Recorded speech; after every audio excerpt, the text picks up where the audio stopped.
Daily Broadside, day 820. It's Friday morning, and I've been a little busy, but what I need to tell you is that Tuesday night, I went to see Beautiful Noise, the Neil Diamond Broadway musical, and it was par excellence. It was really good. However, one criticism, I did not care for old Neil Diamond. The guy playing him, not good, really slow. I wasn't impressed with his acting. He only sang that one song, and it wasn't that great. However, the guy that sings as a young Neil Diamond the whole time, the main guy, I think he was an American Idol winner, I could be wrong. Absolutely phenomenal. Like, you close your eye. If I close my eyes, I can still hear my mama saying, Neil, go find your brother. Anyway, it sounded just like Neil. It was quite impressive. He had that gravelly voice. It was so good, so good. Oh, man. But I was told, as expected, me and my buddy Teeter are sitting there, and we're singing along with every damn song, you know, and I think I quite annoyed the group of millennials that were sitting in front of me. I don't know why, if they knew where they were. Quite frankly, there's not a lot of people that age that are into Neil Diamond. It was mostly like a geriatric fest rolling on there. And I was told by the people that went with us at one point, they told us, and I quote, Broadway musicals are not sing-alongs. And I was like, could have told me. Could have fooled me. I got on the elevator. I love talking crap to people I don't know. I get on the elevator to go up to the third floor, right, to get to our seats and all. And when we get on the elevator, it's just packed. There's like 15 people in this big elevator. And I hear this older dude like, come on, Kathy, like that as we get on. Well, nobody else hears it. So I get on.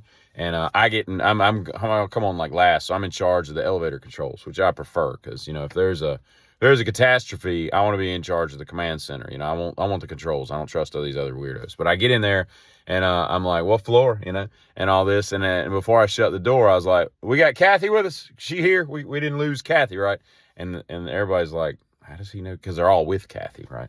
And they're like, how does he know Kathy? And me and Kathy lock eyes. And the dude, to his credit, like I guess her husband or whatever, her life partner, whatever the hell he was, he says something to the effect of, he's like, young man, I've been going places for 57 years, and I've never not had Kathy with me, or I've never lost Kathy. I haven't lost Kathy yet, or whatever the hell he said. I'm screwing it up. But it was quite amusing. And everybody had a hearty guffaw. And then we went to our seats. But anyway, I'll say this. It's worth the price of admission. It was really good and all that. And in the world of entertainment, I'll say this. I follow Rogan a lot on I watch a lot of his podcasts. Not because I'm a huge Rogan fan. Like, I don't find his comedy at all funny. In fact, when he does the thing with Norman and Ari Shaffir and Shane Gillis, where they do their little round table of Save the Parks, he is by far the least funny person in that room. Like, by far.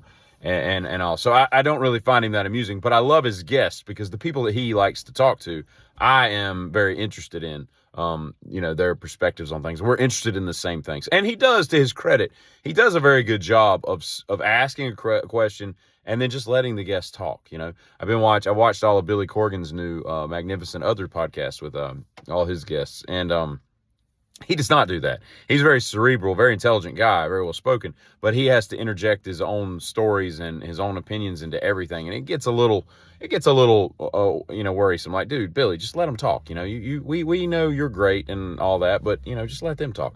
Joe doesn't do that. So I'll give him that. But at the same time, I've watched him so much for so many years, I can predict what he's about to say. Like, I know exactly what he's about to say because he repeats the same stories, you know, every couple podcasts and all that. He's very knowledgeable about apex predators, hunting, obviously any combative sports, boxing, you know, judo, whatever.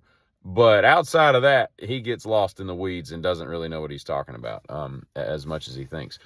But that said, his lineup of guests in the last, 2 weeks, Woody Harrelson, my favorite actor of all time, Bill Murray, who doesn't do any of these things. Like, he just popped up out of the ether and popped on a podcast for the first time in his life. That's an awesome dude, but it was very cool.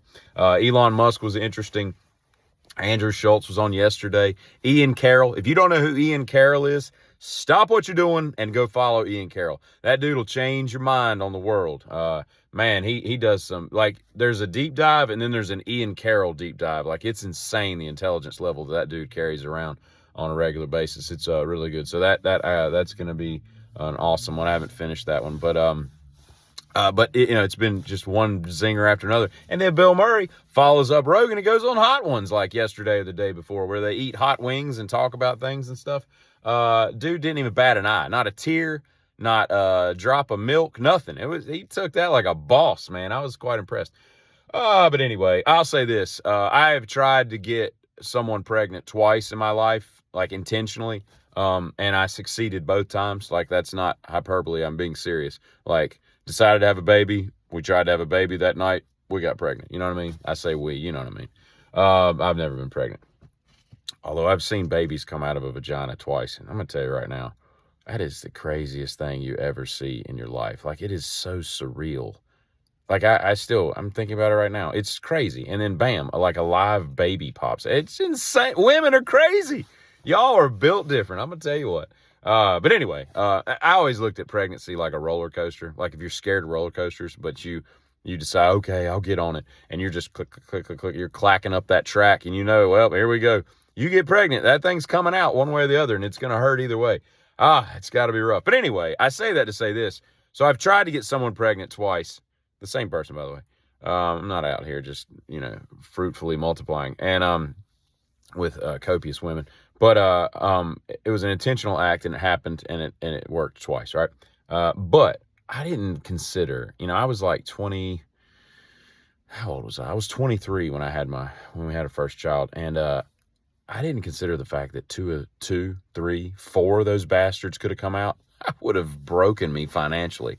Like, it was bad enough having a baby at 23 and you're like, eating peanut butter and jelly sandwiches because, you're new at life and you're figuring things out and all that stuff. Unfortunately, I made some wise financial decisions and investments in my younger days that it's not that big a deal. But still, if I'd have had 3 or 4 babies come out, dear God, I don't know. I didn't consider that. And so what I'm stressing to you people is, and if you're of the age that you're still thinking about having children, just consider the fact that you could germinate that seed, so to speak, and more than one of those things comes out. Now you got to buy a triple trailer or triple, what do you call them? The carriages. You got to buy multiple car seats. Maybe you don't have a vehicle that holds you, your betrothed, your other half, and 3 babies and a dog, right? Hey, that's right. I don't know. All I'm saying is, just keep that in mind when you try to slip one intentionally past the goalie. I get it.